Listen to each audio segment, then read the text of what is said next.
Buonasera e ben ritrovati con il TG Flash di New Sicilia. Di seguito i titoli più importanti del pomeriggio. Il presidente Schifani ha convocato la giunta per la sospensione di Salvatore Iacolino, indagato a distanza di pochi giorni dalla nomina di direttore generale del Policlinico di Messina.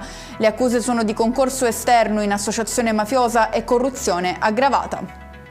Ci spostiamo a Niscemi per quanto emerso dalle analisi condotte dai geologi dell'Università di Firenze, che nella loro relazione hanno sottolineato come il versante risulti ormai impossibile da stabilizzare. Necessario dunque non tanto ricostruire la morfologia originaria, quanto piuttosto accompagnare l'evoluzione del pendio attraverso opere di riprofilatura.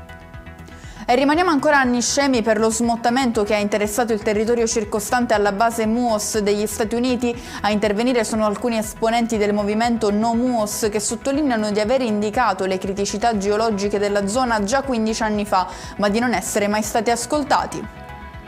Finiscono in manette a Catania due promotori finanziari accusati di aver sequestrato, picchiato e minacciato un cliente che si era rifiutato di pagare una provvigione di 8.000 euro, pari al 13% di una richiesta di mutuo da 52.000 euro.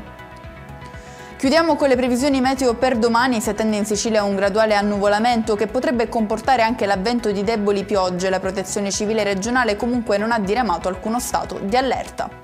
E con questo è tutto, prossimo appuntamento domani alle 13:30. Grazie per averci seguito, buon proseguimento di serata.